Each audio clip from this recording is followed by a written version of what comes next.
Hi hello எல்லோரும் எப்படி இருக்கீங்க? எல்லோரும் நல்லா இருப்பீங்கன்னு நினைக்கிறேன். சண்டே நைட்டு டின்னருக்கு வந்து சப்பாத்தியும் வெங்காயம் தக்காளி தொக்கும் தான் பண்ணியிருந்தேன். அதோட வீடியோ தான் இது. வர வர வந்து என் மேலே எனக்கே ரொம்ப கோவமாக வருது.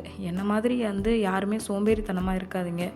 நான் சோம்பேறித்தனமாக இருந்ததோட விளைவு தான் என்னோடய உடம்பு நிலை வந்து ரொம்ப மோசமாயிட்டே போகுதுன்னு நினைக்கிறேன். ஸோ நான் இனிமேலாவது கொஞ்சமாவது திருந்தி ஹெல்த்தியான லைஃப் ஸ்டைலுக்கு மாறணும்னு நினைக்கிறேன். அதனால் கொஞ்சம் ஒரு சில ஃபுட்டெல்லாம் வந்து நான் அவாய்ட் பண்ண போகிறேன். என்னென்னா கொஞ்சம் sugar, carbohydrate, rice, street food, outside food எல்லாத்தையும் டோட்டலாக அவாய்ட் பண்ணிவிட்டு ஒரு ஹெல்த்தியான லைஃப் ஸ்டைலுக்கு மாறலான்னு நினைக்கிறேன். நீங்கள் என்ன நினைக்கிறீங்க? இனிமேல் வந்து ஒரு ரெசல்யூஷன் எடுப்புறேன். டெய்லியும் வந்து 3 லிட்டர் தண்ணி கம்பல்சரி குடித்தாகணும். அட்லீஸ்ட் ஒரு 1 ஹவராவது வாக்கிங் போகணும்.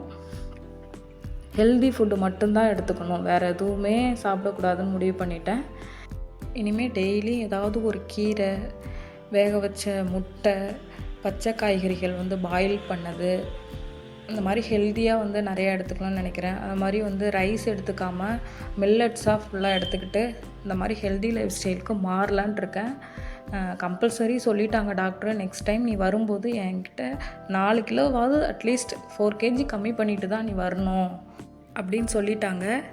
அவங்க சொன்ன மாதிரி அட்லீஸ்ட் ஒரு 3 kgயாவது நான் கம்மி பண்ணிவிட்டு போகணுன்னு நினைக்கிறேன். என்ன மாதிரி யாரெலாம் வந்து ஹெல்த்தியான லைஃப் ஸ்டைலுக்குள்ளே போகலாம், ஹெல்தி ஃபுட்டு மட்டும் எடுத்துக்கலாம் அப்படின்ட்டு பிளான் பண்ணியிருக்கீங்களோ கமெண்ட் பாக்ஸில் கமெண்ட் பண்ணுங்கள். உங்களுக்கு தெரிஞ்ச டிப்ஸ் எதாக இருந்தாலுமே வந்து எனக்கு ஷேர் பண்ணுங்கள். நானும் அதை ஃபாலோ பண்ணுறேன்.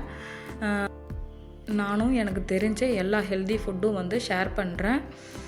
இனிமேல் வர வீடியோ எல்லாமே வந்து மேக்ஸிமம் ஹெல்தி ஃபுட் ரெசிப்பியாக தான் இருக்கும்.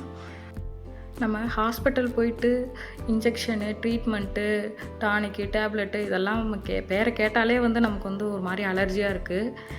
இதெல்லாம் போய் நம்ம பண்ணி காசு செலவு பண்ணி வேஸ்ட் பண்ணுறதுக்கு நம்ம ஹெல்தி ஃபுட்டாக வந்து ரெடி பண்ணி சாப்பிட்டு நம்ம உடம்ப ஹாஸ்பிட்டல் போகாமல் பார்த்துக்கிறதே ரொம்ப நல்லதுன்னு நினைக்கிறேன். இனி வரும் வீடியோவில் ஹெல்தி ஃபுட்டாக பார்க்கலாம்.